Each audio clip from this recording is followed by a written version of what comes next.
Righty. So here we've got a rocket accelerating for 30 meters per second for 2 seconds. The blasters then stop, and it keeps going up until it hits a max height when the parachute comes down. Is the parachute important? Yes. Why is the parachute important?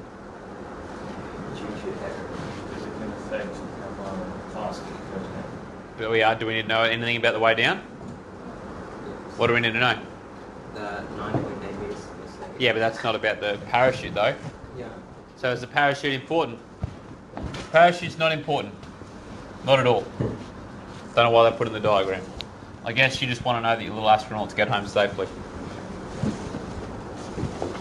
Bob's not concerned.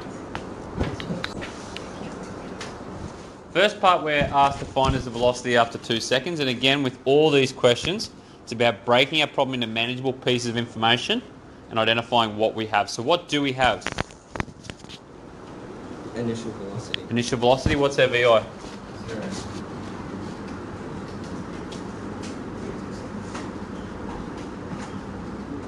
What else do we know? Acceleration is? 30 meters per second squared. So what have we done there? By writing that, what have we done? We know what the acceleration is. Yeah, but what have we've done something without even realising it, probably most of us. We've unlocked the kinematic equations. Yeah, we've identified that we want to use kinematic. We've identified what values we have and what values. Yeah, we've still got one more value that we've got, but we've done something. By assigning this as 30, we've done something. We're saying that it's speeding up. The same which is positive and negative. We're saying up is positive. So by identifying that that is 30, anything from this point on that applies downwards must be given a negative value. Does the negative mean that it's not as important? It just shows that it's travelling downwards, not upwards. Cool? Time equals? Time can never be negative, always positive. Sweet. Yeah. So, VF equals VI plus AT is my equation. How did I know to use that one? Because they're all the values that you have minusing that. Yep, so I've got the value that I want plus the ones that I have. I always need to have how many values? 3. 3. 3 is the magic number. 1, 2, 3 and the one that I want. I pick the equation. VF equals VI plus AT. I sub in my known values, or I can rearrange. Do I need to rearrange? No, I don't. 0 plus A times T, 30 times 2 equals 60 meters per second. Very good. What am I going to do now? So that's A sorted. What am I going to do now? Substitute 60 meters per second into VF. Into VF? Like on where all your numbers are. So, Oh, so you're saying on my diagram, show that this is now travelling upwards at 60 meters per second? Yeah, I could do that. Yep, that's probably a good idea. Anyone down the back?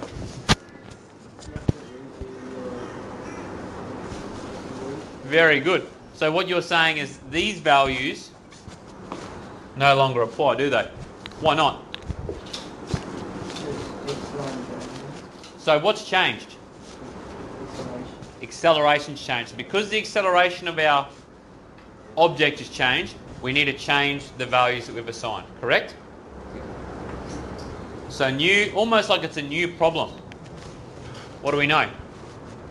Will? A equals what?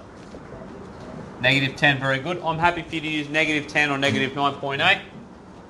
Doesn't bother me. I like to use 10 just because it's neater, but if I was doing a university assignment, what would I be doing? So know your context, okay? In 10 physics, 10's fine. If you're going into 11 physics, don't assume that 10's fine anymore. Cool? VI equals 60. VI equals 60 meters per second. What else do I know? Because that's only 2 pieces of information, correct? Do I know the distance? Do I know the time? Or do I know the VF? 0. Why do I know VF 0? To reach your maximum height. At the top of any upward motion, at the maximum height of any upward motion, if I'm throwing my pen It hits a point, it stops, and then it comes back down. So that point there, that stop point, that's the one I care about. Cool? Do I care about anything that happens after the drop? No. Nope. So I just need to let VF equal 0 meters per second. Now how many pieces of information do I have? 3. 3. What do I want? Distance. So I pick an equation that has distance, VF, VI, and A. And I give myself 5 seconds. VF squared is equal to VI. And Nate only needs 2 because he's on the ball. VF squared equals VI squared plus Plus 2AD. 2AD. What variable do I want? We want the distance. Distance. If you know rearranging with values is a problem, what do I recommend you do? Do you need to put the numbers in first or can you rearrange before that? Rearrange before that. Reverse bomb dash says what should we do? What do we want? By itself. We want this one by itself, okay? So we ask ourselves, what is the VI doing? Or VI squared doing? What's the 2 and the A doing to the D? So what's the VI squared doing? Adding. So how do we get rid of an addition? Subtraction. Okay, what's the 2A doing? How do we get rid of that? What should we do first according to reverse bomb dash, Ryan? Should we deal with the addition or the multiplication first? Are you working with bomb dash or reverse bomb dash? So which was your answer? The other one. Which was? The passing. The plussing, which we call addition. Yeah. How do we deal with subtract? How do we deal with the plus? We Take away. So I just take away VI, right? Is that it? From both sides? Yeah. Or what's the, is it VI plus or is it VI squared? So I take VI squared away from both sides. That's what you're going to say, but I interrupted you. Sorry, Ryan. So what have I got now on the right? What's happened to my VIs? My VI squareds are gone. On the left, I'm left with VF squared minus VI squared equals 2AD. What do I do now, Will? Both sides by 2A. Now with these, do I have to do anything with the VF and the VI? Should I do something? I don't have to, should I? What's implied with that long line? I hate this convention. I hate it. That you're dividing both VI squared and VI and VF. So I really have a hidden bracket there, okay? Be really aware of that. That long line for division, that implies that there is a bracket over the top things. You have to do the subtraction first and then the division. Why do I make a point of that? What's going to happen if you shove that in your calculator without putting brackets around?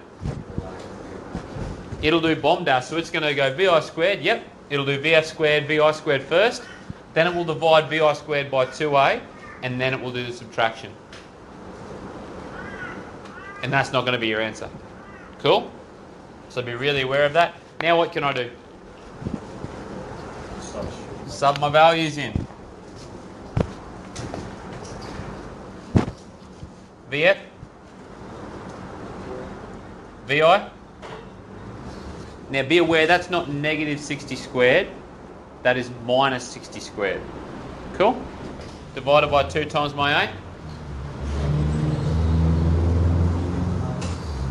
2 times negative 10 equals D. What's 60 squared?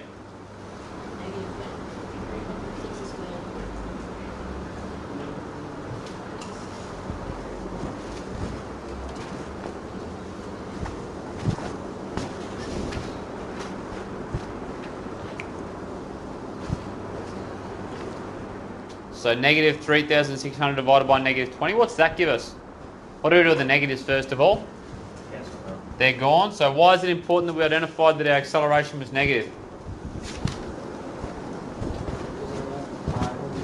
Which would tell you that it's going down, which is not what we want, is it? Okay. So we get rid of our negative values there. Now what do we do? Can I do something before I do any mathematics? Real mathematics? Yeah, I'm just going to divide both top and bottom by 10. Can I do that? Yes. It's fine by me. 360 divided by 2 is? 180 metres. Who needs a calculator? Am I done? What have I found? What's that distance? Be really aware of what you found. What have I found? Distance from the time of stop to the time of reach is maximum. So my not to scale diagram here, I've found this distance here. And I've found that's 180 metres. What do I need to know? We need to know what the distance was from the ground to that to the 2 meters, 2 seconds mark. Cool. So I'm going to give you a bit of time now to work on that, and then we'll talk about time in the next video. Before we go any further, I'm going to tell you what's on the exam.